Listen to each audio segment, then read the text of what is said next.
छत्तीसगढ़ के दंतेवाड़ा में नक्सलियों के आईडी ब्लास्ट में इटावा के सीआरपीएफ जवान की मौत हो गई। शनिवार की देर रात शहीद जवान का पार्थिव शरीर उसे पैतृक गांव लाया गया। इस दौरान बड़ी संख्या में लोग अंतिम दर्शन के लिए पहुंचे।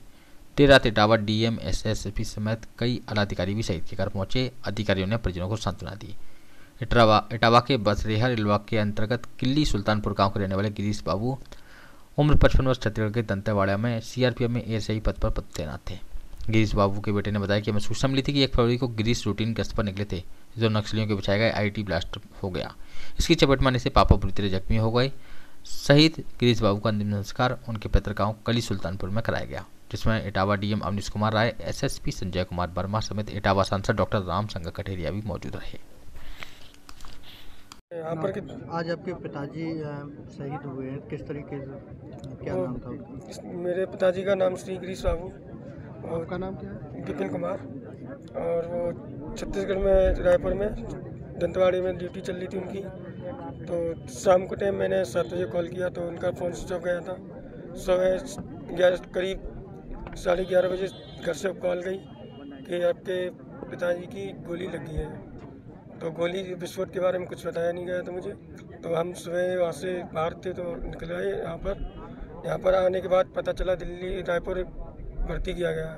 रायपुर से हम भी निकल रहे थे रायपुर के लिए, तो बीच में रोककर कटनी में रोक दिया गया। रोकने के बाद हम लोग फिर वापसी बोला कि दिल्ली रेफ़र कर दिया गया है। दिल्ली रेफ़र करने के बाद बोले 8-9 बजे तक हम लोग घर पे आए। तो दिल्ली के बाद 10 से ऐसी 9 के टाइम से डेथ की खबर आ गई थी कि उनकी डेथ हो गई है, दिल्ली मत आइए, घर पे आ रहे हैं। परिवार में कौन कौन है? कैसे परिवार में कौन? परिवार में हम 2 भाई हैं और 2 बहनें, मदर है, मम्मी है। सही जीडी गिरीश बाबू 195 बटालियन में बस्तर में तैनात थे। वो 91 में सीआरपीएफ में भर्ती हुए थे कांस्टेबल जीडी के पद पर, और अपनी मेहनत के कारण वो भी एएसआई जीडी के रैंक पर पहुंच गए थे। 1 तारीख को 195 बटालियन सीआरपीएफ की डिप्लॉयमेंट रोड सर्च ऑपरेशन के लिए बस्तर के नक्सल प्रभावित क्षेत्र में थी। वहीं पे ही एक आईडी ब्लास्ट में वो इंजर हुए थे, और उसके उपरांत उनको एयर एम्बुलेंस से हमने एम्स न्यू दिल्ली में शिफ्ट किया था, लेकिन वो बच नहीं सके और वो शहीद हो गए हैं।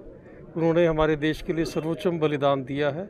सीआरपीएफ और भारत सरकार जो भी अपनी तरफ से कार्रवाई करनी है वो करती रहेगी। हमारी फ़र्ज बनता है कि जो उनके ड्यूज़ बनते हैं, जो भी का अंतिम संस्कार था, किस तरह का कार्यक्रम रखा गया और क्या श्रद्धांजलि के कार्यक्रम रखे गए? गिरीश बाबू किल्ली बसरेहर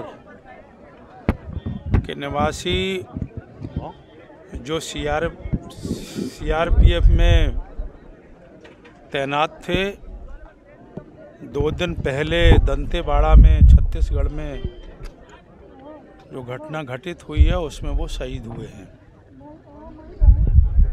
आज हम लोग यहाँ पर उनकी अंत्येष्टि में शामिल हुए हैं, और मैं मानता हूँ कि यहाँ पर क्षेत्र के सभी लोगों ने उनको सादर श्रद्धांजलि अर्पित की है। हम लोग भी श्रद्धांजलि देने के लिए यहाँ पर आगरा से चल के यहाँ पर आए हैं, और उनके परिवारीजन सब लोग जो हैं उनको भगवान ये दुख जो है सहन करने की क्षमता प्रदान करे। और गिरीश बाबू जो शहीद हुए हैं उनका निश्चित रूप से देश के रक्षा के लिए, सुरक्षा के लिए जो योगदान है वो हमेशा स्मरणीय रहेगा। मैं उनको भावभीनी श्रद्धांजलि अर्पित करता हूँ। ठीक।